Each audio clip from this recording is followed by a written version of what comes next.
बच्चों आज इस वीडियो हम लोग गॉस जो नियम है उससे संबंधित जो मल्टी चॉइस क्वेश्चंस बनते हैं उनके बारे में हम चर्चा करने वाले हैं और जानने वाले हैं। उनसे संबंधित न्यूमेरिकल और एक इबारती टाइप में जो क्वेश्चंस बनते हैं उनके बारे में हम जिक्र करेंगे। तो बच्चों यह भी ध्यान रखना है कि यह जो क्वेश्चंस मैंने लिए हैं छोटे लेवल से बड़े एग्ज़ाम लेवल का जो क्वेश्चन एग्ज़ाम होते हैं उनके लेवल के लिए क्वेश्चन तैयार किए हुए हैं और हर एक क्वेश्चन अपने आप में इम्पोर्टेंट है। और सभी से मेरा यही कहना है कि इस वीडियो को शुरू से लास्ट तक ज़रूर देखें। अगर आपको वास्तव में ही बेसिक कॉन्सेप्ट को अच्छा बेहतरीन बनाना है तो मेरे प्रत्येक वीडियो को आप सभी शुरू से लास्ट तक देखें। अगर एक बार वीडियो में समझ में नहीं आता है तो दोबारा रिमाइंड करके देखें, तो मैं बता रहा हूँ आप बेहतरीन कर पाओगे। तो जिसमें पहला क्वेश्चन है हम लेते हैं। एक अपरिमित विस्तार की सीधी तार पर रेखीय आवेश घनत्व कूलम प्रति मीटर है। इस रेखीय आवेश के माध्यम जैसे वायु माध्यम से में दूरी पर स्थित बिंदु पर विद्युत क्षेत्र की तीव्रता का मान कितना होगा। कहने का मतलब इलेक्ट्रिक फील्ड जो है किसी पॉइंट पर कितना होगा। एक सीधा तार लिया और इस सीधी तार पर रेखीय आवेश, और रेखीय आवेश घनत्व क्या होता है, इसको लैम्डा से व्यक्त करते हैं। लैम्डा बराबर होता है Q/L। मतलब एकाक लंबाई में जो आवेश होगा वह आपका रेखीय आवेश घनत्व होगा। इस रेखीय आवेश घनत्व से वायु में दूरी पर स्थित, तो ये आपका रेखीय आवेश घनत्व मान चलो यहाँ, और यहाँ से लेकर यहाँ तक वायु में दूरी पर स्थित बिंदु पर विद्युत क्षेत्र की तीव्रता कितनी होगी, ये डिटरमाइन करना है। तो बच्चों आसानी से ज्ञात कर सकते हैं। इसमें उपयोग लिया जाने वाला फॉर्मूला होगा E बराबर लैम्डा L/2πε0 न्यूटन प्रति कूलम। आपको पता है न्यूटन प्रति coulomb is a unit of electric field intensity. Next question. अनंत रेखीय आवेश वितरण के कारण विद्युत क्षेत्र तीव्रता दूरी के तथा रेखीय आवेश घनत्व की होती है। तो ध्यान रख लेना, अनंत रेखीय आवेश वितरण के कारण विद्युत क्षेत्र की तीव्रता दूरी के तो व्युत्क्रमानुपाती होती है। तो किसकी? दूरी के व्युत्क्रमानुपाती, कहने के मतलब इनवर्सली। और आवेश घनत्व जो रेखीय आवेश घनत्व होता है उसके प्रोपोर्शनल होती है। तो बच्चों ध्यान रख लेना आपको इसको। नेक्स्ट, एक सीधे लंबे आवेश तार के कारण उत्पन्न विद्युत क्षेत्र तीव्रता 1/r के साथ परिवर्तन आरेख होगा। तो इसमें कौन सा आंसर होगा? आपका राइट आंसर होने वाला है आपका। Next question. एक अनंत लाइन के सीधे तार पर रेखीय आवेश घनत्व 2 माइक्रोकूलम प्रति मीटर है। इस रेखीय आवेश से वायु में 20 सेंटीमीटर दूरी पर स्थित पॉइंट पर इलेक्ट्रिक फील्ड इंटेंसिटी क्या होगी। एक अनंत लाइन के सीधे तार पर रेखीय आवेश घनत्व, तो अकॉर्डिंग टू क्वेश्चन के अनुसार दे रखा है आपको ये कि लैम्डा की वैल्यू कितनी है, 2 माइक्रोकूलम प्रति मीटर वैल्यू दे रखी है, और आर की वैल्यू कितनी है, सेंटीमीटर, 20 सेंटीमीटर। इसको मीटर में बदलेंगे तो अपन 100 से डिवीजन करेंगे। 100 के डिवीजन को ऐसे लिख सकते हैं, इस फॉर्म में लिख सकते हैं। हम जानते हैं कि इलेक्ट्रिक फील्ड की इंटेंसिटी ज्ञात करने का फॉर्मूला होगा E बराबर λ/2πε0r। अगर मैं इसको इस फॉर्म में भी लिख सकते हैं और इस फॉर्म बना सकते हैं, और बनाने के बाद में हम लोग इसके वैल्यू रख सकते हैं। 1/4πε0 की वैल्यू 9 × 10⁹ और 2 यहाँ पर गिवन है, और लैम्डा की वैल्यू 2 × 10⁻⁶, और आर की वैल्यू 20 × 10⁻²। जब इसको सॉल्व किया तो वैल्यू आई 1.8 × 10⁵ न्यूटन प्रति कूलम। तो बच्चों आसानी सॉल्व कर सकते हैं क्वेश्चन को, और इसी बेस पे क्वेश्चन आपको मिलने वाले होंगे। कई बार एज इट इज़ यहाँ से क्वेश्चन आपको 100% में प्रूफ के साथ में बता रहा हूँ क्वेश्चन आपको मिलेगा। अगर एग्जाम इस टॉपिक से जिक्र करता है तो मेरे इस वीडियो से क्वेश्चन बाहर जाने वाला नहीं है। एक इलेक्ट्रॉन 0.1 मीटर रेडियस के वृत्ताकार पथ पर अनंत रेखीय आवेश के चारों ओर चक्कर लगा रहा है। यदि रेखीय आवेश घनत्व 10⁻⁶ सेंटीमीटर है तो इलेक्ट्रॉन की वेलोसिटी कितनी होगी। तो एक इलेक्ट्रॉन है 0.1 मीटर रेडियस बोले तो त्रिज्या के वृत्ताकार पथ पर, कहने का मतलब है ये आपका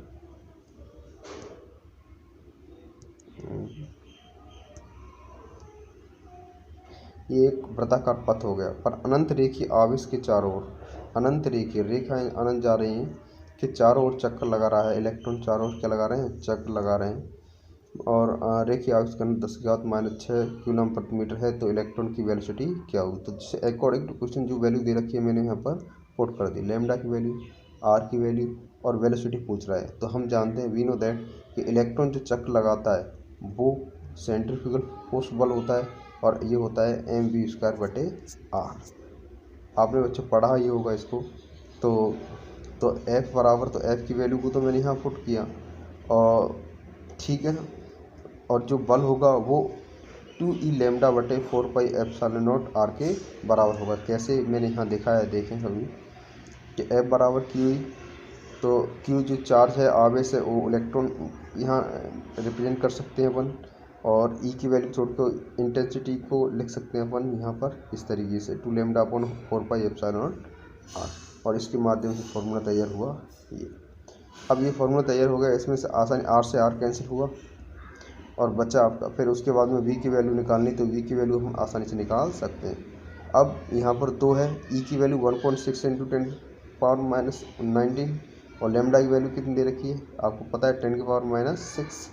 अब यहाँ पर 1/4πε0 की कंडीशन बन रही है, तो उसकी वैल्यू 9 × 10⁻9 लिख दिया, और यहाँ पर E इलेक्ट्रॉन का द्रव्यमान 9.1 × 10⁻31 लिख दिया। सबको काटा और सबकी वैल्यू निकाल के, सबकी वैल्यू का टोटल वैल्यू वेलोसिटी निकल गई 5.65 × 10⁻7 मीटर/सेकंड। तो बच्चों आसानी सॉल्व कर सकते हैं।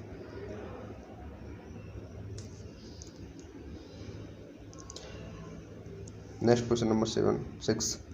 यदि कूलॉम नियम में 1/r के स्थान पर निर्भरता 1/r3 होती तो गाउस नियम लागू होता है या नहीं? तो नहीं लागू होगा। बी, ना ही लागू होगा, जिसका कारण केवल उन्हीं क्षेत्रों पर लागू होगा जो व्युत्क्रमण नियम का पालन करते हैं। हाँ लागू होगा। डी, हाँ लागू होगा, जिसके कारण व्युत्क्रमण नियम का पालन करना है। तो सबसे पहले क्या है आपका, नहीं लागू होगा, जिसके कारण केवल उन्हीं क्षेत्रों पर लागू होगा जहाँ पर व्युत्क्रमण नियम का पालन करता है। तो क्वेश्चन नंबर 6 आपको समझ में आया होगा। कूलॉम का नियम पिछले वीडियो में अगर आपने पढ़ा है तो आसानी से क्लियर कर पाओगे।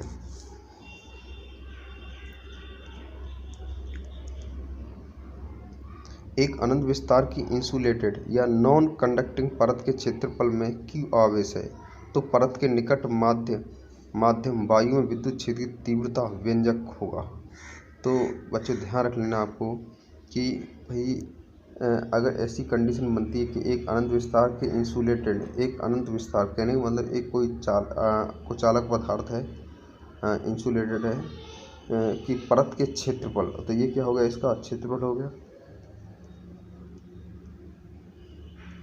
क्षेत्रफल में Q आवेश है। फिर देखें कि जैसे कि मैंने क्या किया, कोई कुचालक पदार्थ ले लिया और उस कुचालक पदार्थ का ये क्या है, एरिया है, और यहाँ पर क्या है, आवेश है। इस एरिया पर क्या उपस्थित है, आवेश, प्लस Q माइनस Q आवेश है। तो परत के निकट माध्यम वायु में विद्युत क्षेत्र, तो इस परत के निकट जो वायु होगी, यहाँ वायु होगी, तो क्षेत्रीय तीव्रता व्यंजक क्या होगा। तो बच्चों ध्यान रखना, इसको ज्ञात करने का फॉर्मूला है E बराबर σ/2ε0। Next question number 8। एक अनंत विस्तार की अचालक परत,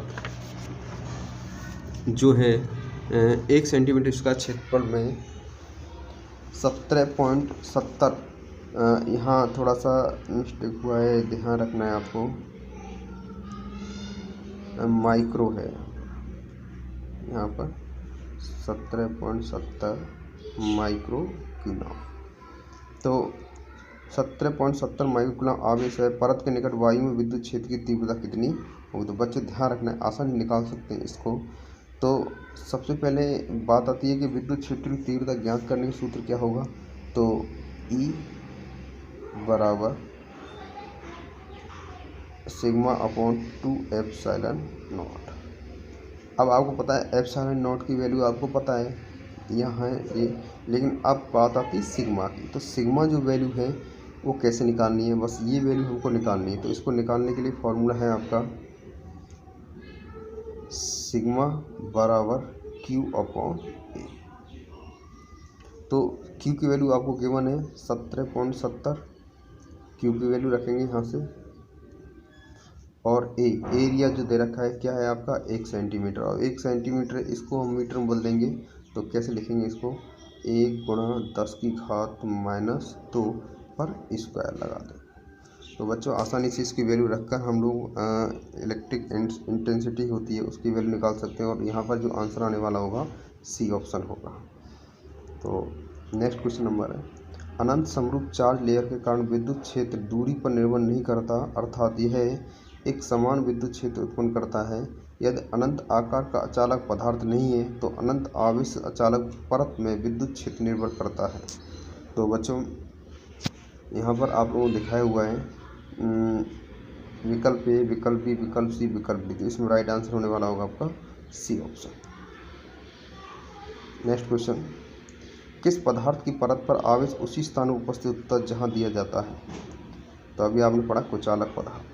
कौन सा पदार्थ होगा आपका कुचालक पदार्थ। कुचालक पदार्थ पर जहाँ आप आवेश दिया जाए वहीं पर स्थित होगा। चालक पदार्थ पर आवेश चारों ओर वितरित हो जाता है और आंतरिक भाग पर बहुत कम होता है। तो बच्चे ध्यान रख लेना है आपको। नेक्स्ट, समरूप आवेशित अपरिमित चालक के कारण विद्युत क्षेत्र की तीव्रता ज्ञात करने का व्यंजक क्या होगा। तो व्यंजक फॉर्मूला ज्ञात करने का कौन सा होगा, फॉर्मूला होगा कौन सा होगा वो ध्यान रखना है आपको। तो यहाँ राइट आंसर आने वाला है आपका ए। नेक्स्ट क्वेश्चन, एक अपरिमित चालक पट्टिका का पृष्ठ आवेश घनत्व 4 × 10⁻⁻6 कूलम प्रति मीटर स्क्वायर है। प्लेट के पास एक आवेश 2 × 10⁻⁻6 कूलम रखा गया। आवेश पर लगने वाले विद्युत बल का मान कितना होगा। तो जैसे क्वेश्चन कह रहा है उसके अकॉर्डिंग हम वैल्यू को रखेंगे। देखें सभी, पृष्ठ आवेश घनत्व क्या होता है। तो पृष्ठ आवेश घनत्व जो होता है इसको सिग्मा से डिनोट करते हैं, और इसका जो फॉर्मूला होता है Q/A होता है। मतलब एकांक क्षेत्रफल में जो आवेश होगा वही अपृष्ठ आवेश घनत्व कहलाएगा। इससे पहले आपने रेखीय आवेश घनत्व पढ़ा, जिसको अपन लैम्डा से डिनोट करते थे, और लैम्डा बराबर होता था Q/L। तो ध्यान रख लेना, ये तो हो गया रेखीय आवेश घनत्व, तो ये हो गया आपका पृष्ठ आवेश घनत्व। तो दोनों थोड़ा सा देखा, यहाँ मैंने थोड़ा सा बताने की कोशिश की। जैसा क्वेश्चन कह रहा है उसके अकॉर्डिंग मैंने क्या किया, डाटा रखी। तो पृष्ठ आवेश घनत्व की वैल्यू इतनी दे रखी है, देखो अभी सभी चार्ज, और पूछ रहा है बल। तो F बराबर Q हुई और Q × σ/E। तो सिग्मा Q/E, और इस फॉर्मूला हम वैल्यू रख देंगे और आंसर प्राप्त हो जाएगा 0.903 न्यूटन। तो आंसर कौन सा होगा आपका बी। तो आसानी सॉल्व कर सकते हैं, ध्यान रख लेना बच्चों। चालक पट्टिका कंडक्टिंग प्लेट में आवेश दोनों पृष्ठ सरफेस पर समान रूप से होता है, अर्थात उपस्थित होता है, लेकिन आंतरिक भाग में उपस्थित होता है। तो आंतरिक भाग में क्या उपस्थित होता है, शून्य होता है। पता है आपको, मैंने पढ़ा है इसको। नेक्स्ट क्वेश्चन नंबर, समरूप आवेशित गोले के अंदर प्रत्येक बिंदु पर विद्युत क्षेत्र की तीव्रता शून्य होती है, जिसके क्या कारण है। तो अच्छा क्वेश्चन है। इसका कारण है कि विद्युत क्षेत्र और जो सरफेस एरिया विद्युत क्षेत्र सदिशीय विद्युत क्षेत्र और सदिशीय क्षेत्रफल जो होता है वो लंबवत नहीं होते हैं। समरूप आवेशित गोले के अंदर प्रत्येक बिंदु विद्युत क्षेत्र तीव्रता शून्य होती है। जिसका कारण क्या होता है, जिसका कारण क्या होता है कि विद्युत चुंबकीय क्षेत्र या विद्युत क्षेत्र तथा जो सरफेस क्षेत्र होता है, सदिश सरफेस क्षेत्र, वो क्या होते हैं, लंबवत होते हैं। इस कारण विद्युत क्षेत्र की तीव्रता शून्य होती है। तो अच्छा क्वेश्चन है बच्चों। नेक्स्ट, खोखले चालक गोले के भीतर विद्युत क्षेत्र कितना होता है। तो कितना होता है, 0। कई बार क्वेश्चन आ चुका है इस तरीके से। नेक्स्ट, आवेशित कणों के कारण बल की रेखाएं होती हैं। जो कोई भी कंडक्टर के चारों ओर से सराउंडिंग मैग्नेटिक फील्ड बनता है, तो उसमें चार्ज पार्टिकल्स होते हैं, और जिसके कारण बल रेखाएं हमेशा कैसी होती हैं, हमेशा कर्व टाइप में होती हैं, हमेशा वक्र होती हैं। नेक्स्ट, किसी बंद पृष्ठ का संपूर्ण विद्युत फ्लक्स उस बंद पृष्ठ के आवेश की मात्रा के बराबर होता है। उपर्युक्त कथन किस पर आधारित है। तो आपको पता है गॉस नियम। चालक गोले के अंदर हमेशा स्थिर रहता है। चालक गोले के अंदर हमेशा स्थिर रहता है। क्या कारण है चालक गोले के अंदर हमेशा स्थिर रहता है। विभव जो होता है हमेशा स्थिर रहता है किसी भी गोले के अंदर। नेक्स्ट है, आवेशित वस्तुओं के एक दूसरे पर फोर्स लगाने की कैपेसिटी किसके अस्तित्व के कारण होती है? तो बच्चों ध्यान रख लेना है कि चार्ज जो वस्तुओं के एक दूसरे पर फोर्स लगाने की कैपेसिटी किस कारण होता है? विद्युत क्षेत्र के कारण। नेक्स्ट, रेखीय आवेश निम्न में से दिया जाता है, किसके द्वारा दिया जाता है रेखीय आवेश? तो गॉस नियम से। विद्युत क्षेत्र एक है, सदिश राशि, अदिश राशि, दोनों और नन। तो सदिश राशि होगी और इसको ज्ञात करने का फॉर्मूला ई सदिश बराबर एफ सदिश बटे यू। नेक्स्ट, एक गतिमान आवेश उत्पन्न करता है या ए मूविंग चार्ज प्रोड्यूस। तो ध्यान रखें, केवल विद्युत क्षेत्र, केवल चुंबकीय क्षेत्र और सी दोनों और डी नन। तो आंसर आएगा आपका। बहुत बेसिकली क्वेश्चन है और आसानी से सॉल्व कर सकते हो। ये क्वेश्चन जितने भी मैं आपको यहाँ ले रहा हूँ, अभी कई क्वेश्चन एग्जाम में रिपीटेबल हैं और आ भी रहे हैं इस टॉपिक से रिलेटेड, तो मैंने आए हुए क्वेश्चनों को भी लिया है इसमें। दो बिंदु आवेश जिन पर 1 कूलम्ब का आवेश है 3 मीटर की दूरी पर स्थित है, इनके मध्य लगने वाला बल कितना होगा? तो आपने जब कूलम्ब का लॉ पढ़ा था उस समय इस फॉर्मूला का इस्तेमाल किया था, F बराबर के Q1 Q2 upon R square. तो आपको पता है की वैल्यू कितनी हुआ करती थी? 9 × 10⁹ और Q1 Q2 दोनों का जो चार्ज आवेश के समान है, तो 1 × 1 अपॉन R की वैल्यू कितनी? 3 का स्क्वायर किया तो 10⁹ न्यूटन वैल्यू निकल के आई। निश्चित चार्ज से निकलने वाले बल की रेखाओं की कुल संख्या को क्या कहा जाता है? विद्युत फ्लक्स कहा जाता है। मैंने आपको खूब समझाया इसको, इलेक्ट्रिक फ्लक्स क्या होता है, मैग्नेटिक फ्लक्स जब डिफरेंस एक वीडियो मैंने बनाया था तो उसमें आपको अच्छी तरीके से क्लियरली बताया है। मैंने बहुत ही डीपली तरीके से समझाने की कोशिश की है। नेक्स्ट क्वेश्चन है, लास्ट क्वेश्चन, कि कोई विद्युत क्षेत्र रेखा और समविभव सतह रहते हैं, समविभव समान विभव सतह रहते हैं, हमेशा समांतर में, हमेशा 90 डिग्री पर किसी भी कोण पर झुके हों और ABC तीनों। तो आंसर है आपका बी, हमेशा 90 डिग्री के कोण पर। तो बच्चों ये थे आपके 25 क्वेश्चंस जो हमने गॉस नियम से संबंधित सवालों को लिया, और नेक्स्ट वीडियो में हम 25 क्वेश्चन और लेंगे जिससे कि आपका ये टॉपिक पूरी तरीके से क्लियर हो जाएगा। और बच्चों मैं आपको विश्वास दिलाता हूँ, वीडियो को आप लोग अच्छी तरीके से जो भी मैंने करा स्क्रीनशॉट लें या इसको नोट करें, जिससे इन फ्यूचर में आप बहुत ही अच्छी ग्रोथ पा सकोगे। और मैं बता देता हूँ, यूट्यूब पर कोई भी कॉम्पिटिटिव एग्ज़ाम की तैयारी कराने वाला कैंडिडेट इस टॉपिकों या इन टॉपिकों को नहीं उठाते। तो बच्चों हालांकि वो आपके ऊपर डिपेंड करता है कि आप कितना एब्जॉर्व कर पाते हो। तो वीडियो देखने के लिए थैंक्स, और मिलते हैं नेक्स्ट वीडियो में इसी का पार्ट 25 क्वेश्चन लेकर।